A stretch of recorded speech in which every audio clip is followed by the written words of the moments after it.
Today on the net, web users take the latest NSA revelations with a pinch of salt. Hundreds of civilians evacuated from a besieged Syrian town. And the childhood home of Steve Jobs has been classified as a historic landmark.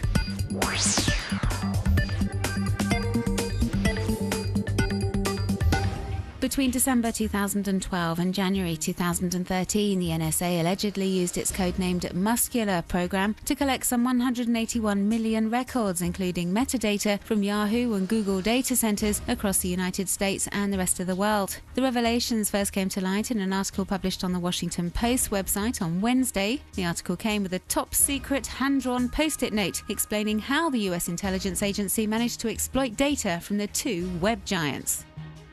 And web users are having a bit of fun with the revelations. The person who posted this tweet, for example, has parodied the famous post-it note illustrating how the NSA intercepts Google and Yahoo data by putting together an equally basic picture depicting how the US agency would spy on the Pope. An idea that soon inspired journalists from The Guardian, who have been coming up with equally wacky creations. They've imagined how the NSA could spy on Father Christmas, for example. Yes, a British daily has even set up a game for web users. Players just have to fill in the blank boxes on the post-it notes. Social networkers are also poking fun at the NSA, saying the National Security Agency has helped millions of web users the world over, as their archiving service has provided them with easy access to lost docs. And finally, instead of going over all the countries that have been targeted by the NSA, the Motherboard website has produced a somewhat sarcastic guide to all the things the NSA has yet to spy on. A very short list that includes the things we've whispered to our pets or secret thoughts you may have had whilst riding public transport. Hundreds of civilians have finally been able to leave the besieged town of Muadamiyat al-Sham in southwestern Syria after being trapped by Bashar al-Assad's army for the past year. As we can see in this footage filmed by activists this week and posted to YouTube, the ceasefire between rebels and government troops meant entire families could be evacuated. There was even time for them to gather their personal belongings. British journalist Lise Doucet is in Syria and has shared accounts from residents on her Twitter feed.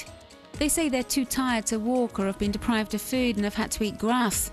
And as was the case on October 12th, the evacuation was supervised by the Syrian Red Crescent, concerned by the plight of the town's residents living in particularly difficult conditions. Residents who posted an open letter online last week describing the effect of rocket fire and chemical attacks on civilians. They say they're lacking in food, medical supplies, and have little means of communication. And as the Syrian opposition reminds us, thousands are still trapped in this daily living hell.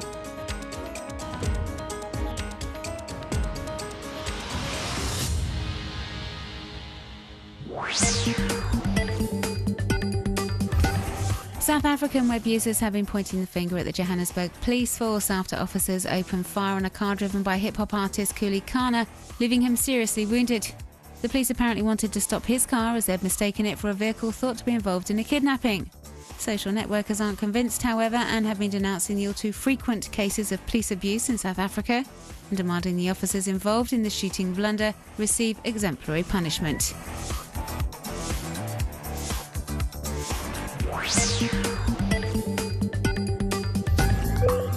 Steve Jobs' childhood home, where along with Steve Wozniak he created and put together the first Apple computers, has now been classified as a historic landmark. The Californian city of Los Altos made the announcement this week, saying it wanted to pay tribute to a man who made such a major contribution to America's cultural heritage.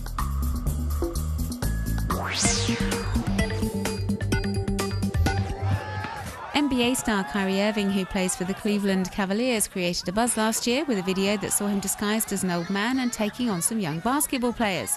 Well, he's back, and as we can see in this newly posted video, he's brought some friends along this time.